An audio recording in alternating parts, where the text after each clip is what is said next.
Yeah, just a really good comeback win for us today against probably one of the top pitchers in the league. I know his record doesn't maybe show it, at least in conference play, but stuff's really good. He kept us off balance pretty good for a few innings there and got out of a jam or two, but that's what good pitchers do.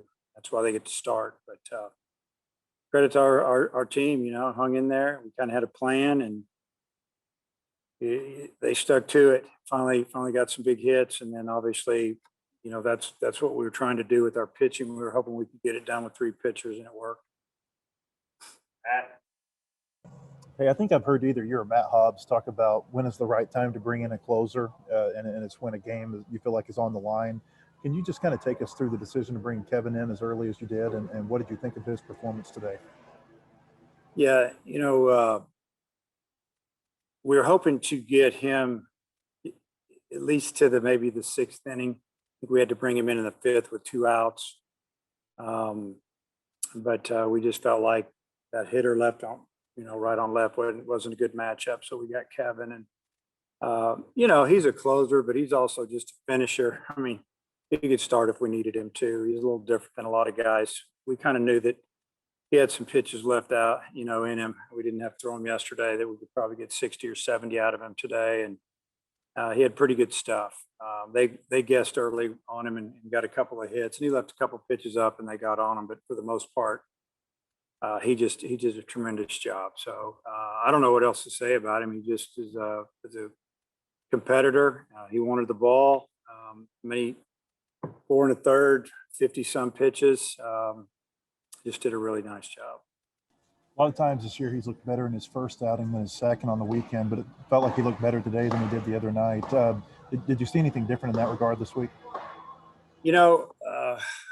I would say you're probably right. He might have been a little bit sharper today than the first outing, although he was pretty good for certain hitters on Friday. But we use his fastball a little bit more today because they're sitting on the slow stuff and just trying to see everything up. And he snuck a few fastballs by him, 90, 92 miles an hour, maybe a little more. I don't know. But I think that really helped that he was able to just throw that fastball when he needed to for a strike. Bob? Yeah, Dave, Battles is maybe known more for his glove than his bat. I know he's a good hitter, but what'd you think of his day, and what'd you see from him on the 2-run single and the home run? Well, the 2-run single was big because he went the other way. They're playing that shift. That shift has worked for him pretty good for the first couple of games. It really worked for him yesterday. We hit a couple balls through the middle. They're standing right there, and give him credit on that. But the shift hurt him on that one. It cost him 2 runs. It cost him 1 run anyway. We'd have scored a run, but that was a big swing for us. And then his home run, another big swing. And you think about his first at bat, he hit the ball a long way into left center, just missed it on a low pitch. And so he had a really good day at the plate, and obviously played solid defense, but he's got some power. And I know the wind helped that ball a little bit, but he put a pretty good swing on it. Hit it a little bit towards the end of the bat, but obviously he carried 400 plus. And then Goodhart's home run. What would you see there?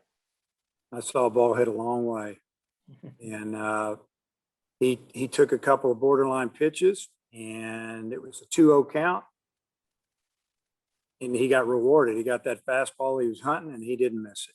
And it didn't matter which way the wind was blowing, unless it was blowing in really, really hard, because that ball was crushed. I'd say it was hit at least 450.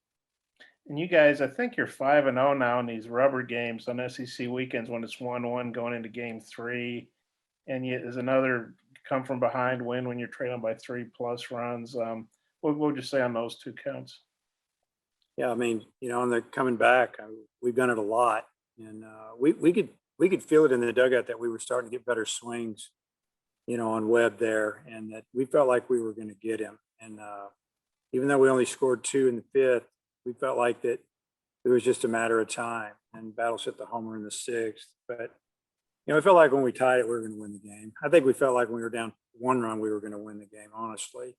And then, just winning the game 3, tied 1-1 going into game 3. I mean, you you just play as hard as you can. It's the last day of the series, and we've come up big. You know, whether it's through defense or pitching or hitting, it's just been a really good job by the team. Okay, I got some more. I'll turn it back. Thanks. Coach? Dave, what is it about Cops that enables him to be able to throw 50 pitches on a Friday and then come back 2 days later and throw another 50 plus? Well, the fact that he's in incredible shape, number one. Probably just his arm slot, arm action. It's pretty classic. It's not a lot of strain on his elbow or shoulder.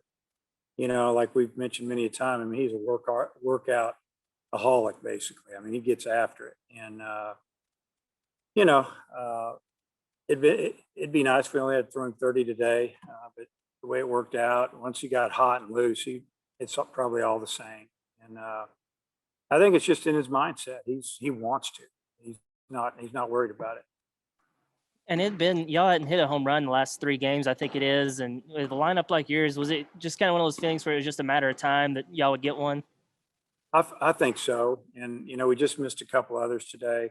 And you know, we don't want to have to just hit home runs to win the games, you know, to win all the games. It's obvious it's nice to score quick with a home run, and we needed those today. But, you know, we need to score with singles and doubles and walks and make the other team make mistakes. We laid down a really nice bunt today and had everything set up. We just didn't drive in the run. But, you know, you know, the home run's big. It's big in college baseball now and in the major league. You got to hit home runs and score against these pitchers who are so good. Randy?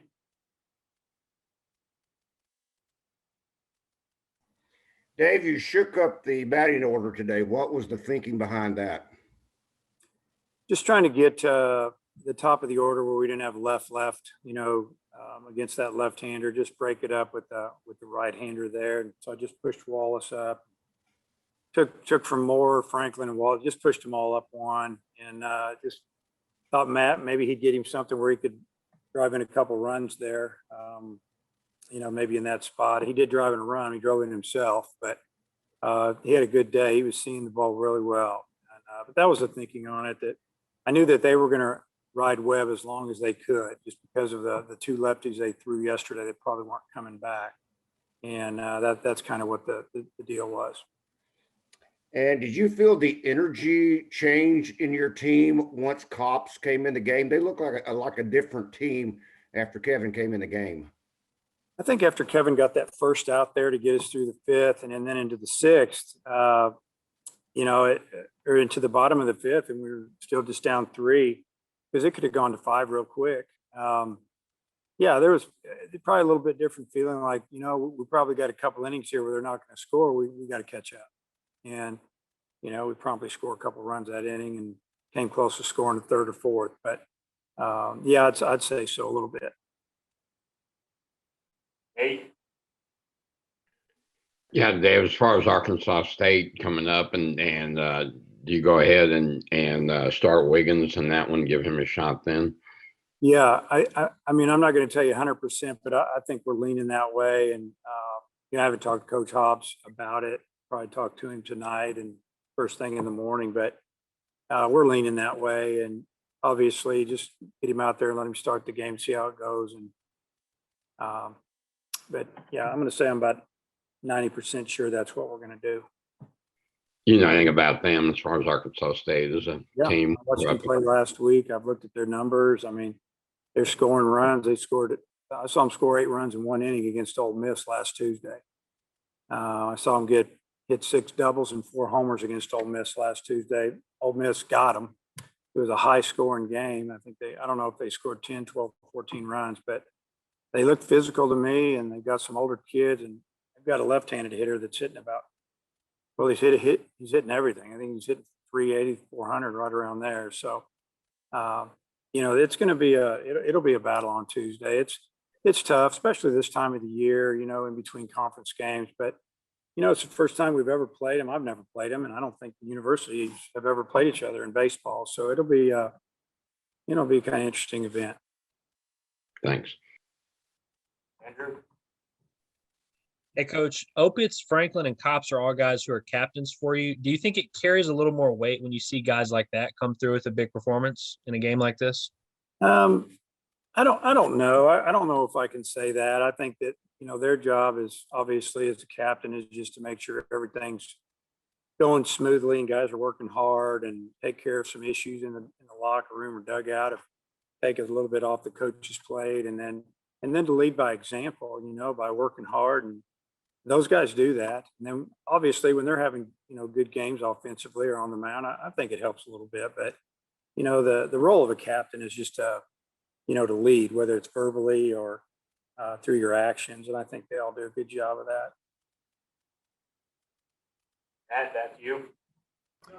Hey, is there anything to the end of finals week being a little bit tougher of a series for your teams? And then it seems like when finals have been over, your teams get on the road and maybe they start playing a little bit better. I wonder how you think that dynamic works. Well, it's been interesting. We haven't played a midweek game for almost 3 weeks, and you just almost feel like you're knocking the rust off a little bit as far as game competition when you're going a week without playing. And whether you lose on Tuesday or not, at least you're out there playing, going through pregame, doing everything you do. I mean, baseball is such a game of repetition and, going through this, doing the same thing over and over, that you kind of get into a little bit of a groove. And then you throw finals in there and graduation and parents and relatives and people needing tickets. I mean, there's some distractions there. But I think our guys handle it pretty well. I think, from here on in, instead of practicing in the afternoon at 2 or 3 o'clock, we'll probably be practicing at 10 or 11, maybe earlier, and let these guys get away, go fishing, hang out, do whatever, and I think they'll enjoy that. They usually enjoy this time. And to piggyback on something Bob asked a minute ago, going back even like to 17, 18, your teams have been really good in these rubber match type games. Do you feel like there's I don't know, maybe a confidence that builds with the teams who have been a part of that team, that it becomes maybe just part of your team's identity?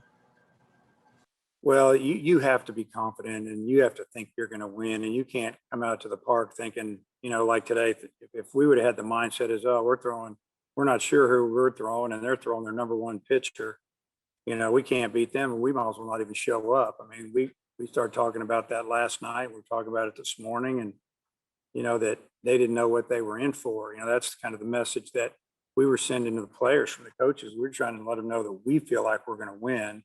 We don't care who they're pitching. And our guys, I think they liked it, and I think they bought into it a little bit, but, they still had to go back it up. And, there's a definite mindset in our locker.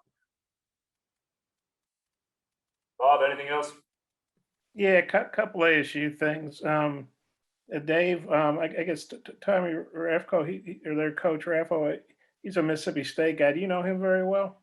Yeah, I know him. I don't know him real well. I mean, we've talked over the years, and I know he was with Coach Polk down there at Mississippi State and done a good job at Arkansas State. And, but when I called him a couple of years ago and told him, looks like we get to start playing, I mean, he was all in, and I appreciate that.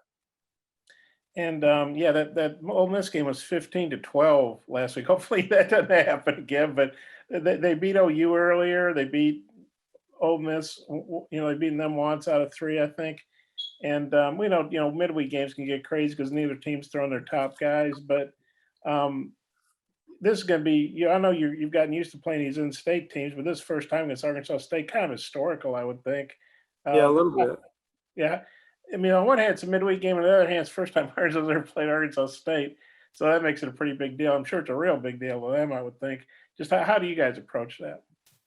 Well, I think we're going to approach it like this is going to be a tough game. I mean, I already talked about it to the team after the game. Arkansas State's coming in Tuesday, and, we better be ready to go. These guys will get after us if not. And it's going to be a good ball game. And you see a lot of pitchers out there for us and them, hopefully, but you never know. You never know how it's going to go. I mean, we're not going to do anything on the mound that's going to hurt us heading into Knoxville. So we've got to have some guys step it up that didn't pitch this weekend. Well, ideally, what would you like to get out of Wiggins? 2-3 innings, assuming he starts? Or yeah, I mean, it's going to be up to him and pitch count and how he's doing. We all know he's got great stuff. So, I mean, it's Tuesday. Are we going to use him on Friday? I don't know. So I would say not. So we'll just let him go. And if it looks good, we'll let him roll a little bit. And, and then figure out how we're going to handle him the rest of the weekend, next Saturday and Sunday in Knoxville. But yeah, I mean, we won't let it get crazy, obviously. Are you glad to be playing a midweek game when you hadn't done it for a while? Yeah, really, really glad to play a midweek game, especially that now that the guys don't have to worry about, taking classes. Thanks. Hutch, final question, please. Yeah, I just have one. You said y'all felt like you were getting better swings off of Webb. He was cruising along through 4, low pitch count. What was the key to that? How were y'all able to finally get to him? You could just kind of tell that, his fastball, it wasn't riding quite as much. And it looked like we were on it a little bit. And the breaking ball to me wasn't biting quite as much. And even in the inning, when we scored 2, I had 2 outs and 2 on, and Slavens was up. He made the last out of the inning. He hung a breaking ball. And he just missed it. I mean, it's pitch. I bet he's going to hit a long way 2 out of 4 times. And we thought, well, if he starts missing like that, we can get to him. And we finally got him out of there.